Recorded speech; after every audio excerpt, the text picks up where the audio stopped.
You could have also gone up 1, 2, 3, 4, 5, and then back 2. Notice that continues the line here and goes in the same pattern.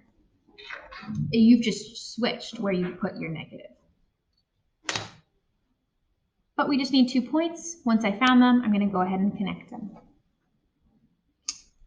My horizontal line, y equals 4, is just a line at the horizontal that crosses across the y-axis at 4.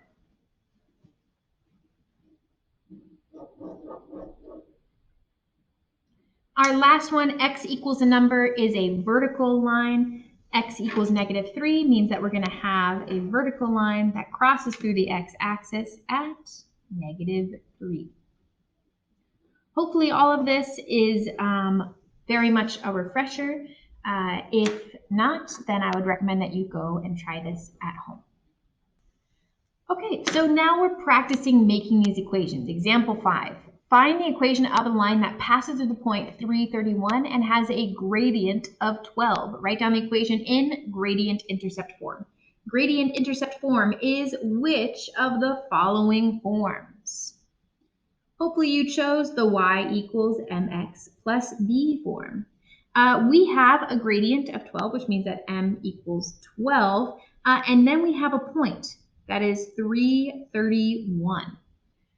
We have multiple forms that we can use to start making this equation. I would recommend using the point slope form. The point slope form is a great form to start off with making the equation, right? So that would be a good one to start making an equation. It's less work. So if you wanted to plug in 31 for y, or sorry, for if this is x1, y1, if I wanted to use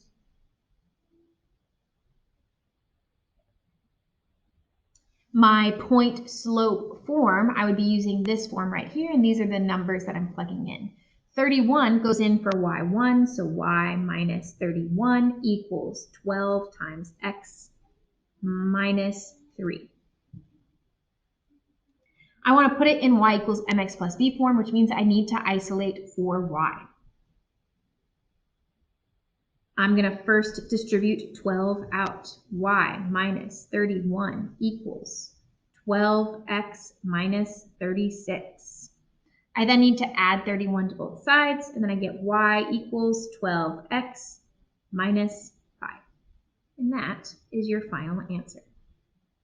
If this is a process that you struggle with, isolating for a variable, absolutely, if you have a tutor, you should talk to your tutor about practicing this.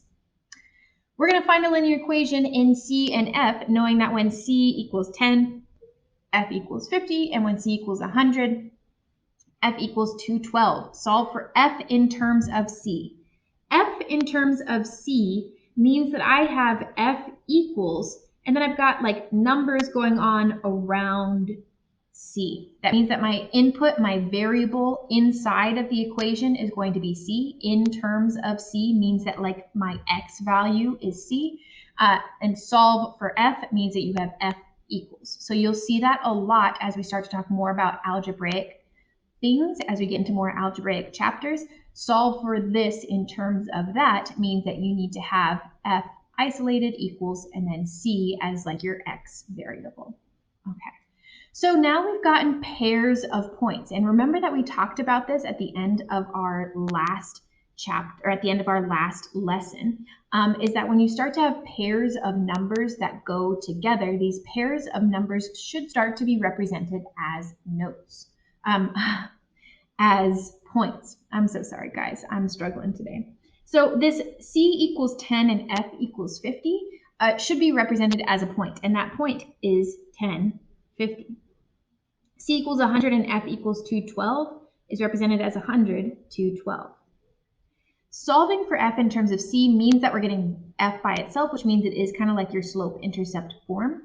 What we have though now here is we have 2 points and we don't have a slope. None of our forms have allow for a lack of a slope, which means that we have to find a slope in order to write an equation. I would like for you to go ahead and find the slope on your own. If you're a formula person, feel free to write out the formula first. You could also even go over here and label your variables to make it clear which numbers go in for which part. So y2 minus y1 will be 212 minus 50. x2 minus x1 would be 100 minus 10. 212 minus 50 is 162 divided by 90. And that is equal to 1.8. All right. Now we have the m, and we have multiple points to choose from, and we want to put it in this final form. I'm going to use my, my point slope formula in order to start out this equation. So I'm going to do y minus, and I'm going to choose this point to plug in. Y minus 50 equals m, which is 1.8, times x minus 10. Again, I need to make sure to isolate for y here.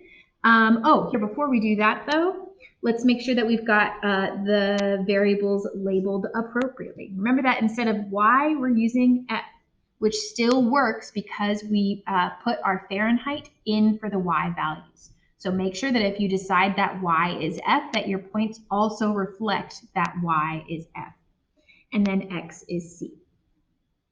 I'm going to go ahead and distribute. So I get f minus 50 equals 1.8, c minus 18. I then just need to add 50 to both sides. F equals 1.8 c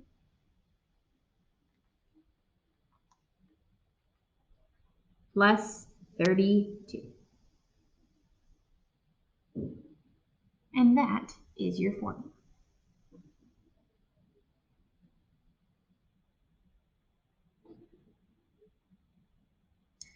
Last example, a straight country road with equation that intersects two state highways with equations x equals 0 and y equals 0. A beverage shop owner wants to open up two new shops exactly at the intersections of the country road with the state highways. Draw the graph of the line representing the country road. Okay. So this idea of it intersecting lines at y equals 0 and x equals 0, those are a horizontal line and then a vertical line. And they just so happen to be horizontal lines and vertical lines that are on the axis, right? Y equals 0 is the horizontal line that covers the x-axis. X equals 0 is the horizontal line that covers the y-axis. So really what they're talking about is we're looking at where this equation intersects the axes. We first need to label. I'm going to go up by ones. I'm pretty sure I can. 1, 2, 3, 4, 5, 6, 7, 8, 9, 10, 11, 12. I totally can.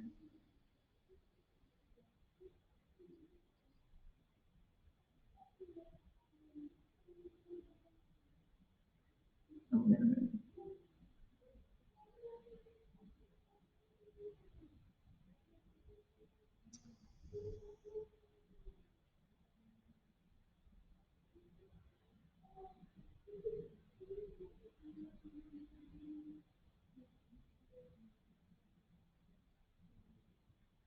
Okay. I'm going to do a few things here first. I like it when my y-intercept is as a decimal because I can then just go to where that place is on the y-axis and place it. And I understand decimals more than I understand fractions when I'm trying to graph. That's just how my brain works. So at 11, going to 11.5, I know that that is my y-intercept, which, hey, we have the answer now already for part B. But I do really like, so I like this being as a decimal.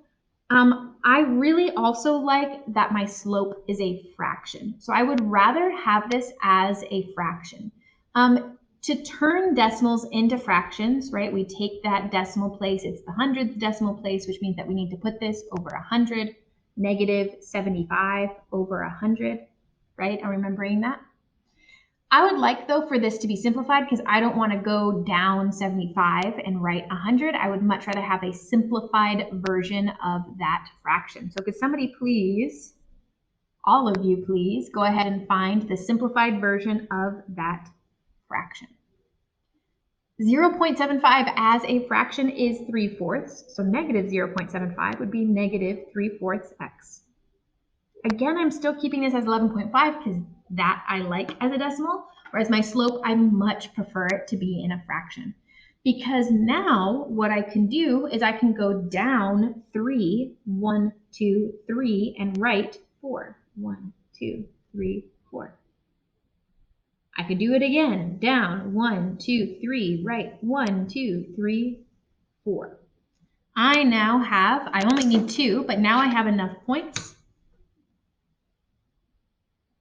in order to graph.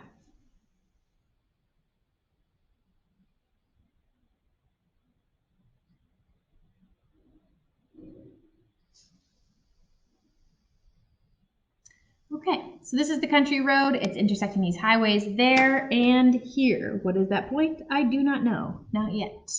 We want to find the exact location of the new beverage shops. There are 2. It says one to be intersecting at each of the axes. So this would be one beverage shop and this would be the other. We've already talked about the fact that we know what this is. It's our y-intercept. The point, however, would be 0, 11.5. That is 1. In order to find the other, we need to keep in mind that if it's at the x-axis, what value is 0? So if we are crossing the x-axis, we're trying to find the point that crosses at the x-axis, what value is 0? If we're crossing the x-axis, your y value is 0, right? We've gone from left to right. We just haven't moved up or down at all. So you need to set your y equal to 0 of this equation in order to solve. You would do 0 equals negative 3/4 x plus 11.5. You could use your numerical solve or solve this by hand. Either way, I would like for you to tell me what you get for your x value.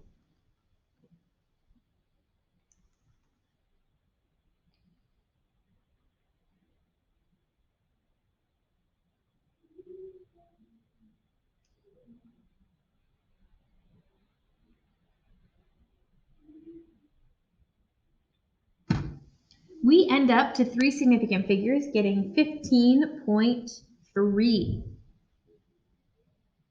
which makes sense. That looks at about 15.3. This means that our exact value, our point that crosses at this axis, is going to be 15.3, 0. So that's 1, and that's the second one. We now want to find the distance between these 2 beverage shops. So we want to go ahead and plug this into the distance formula. Go ahead and solve for this guy on your own. Distance formula means that we subtract our y values from each other. So that's 11.5 minus 0, so 11.5, and then we square it.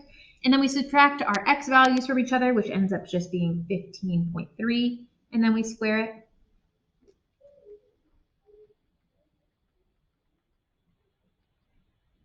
It ends up being the square root of 366.34.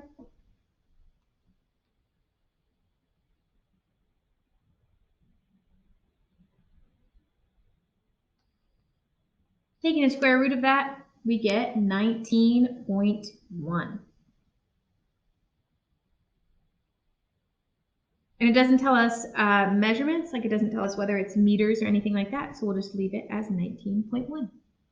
Good job today.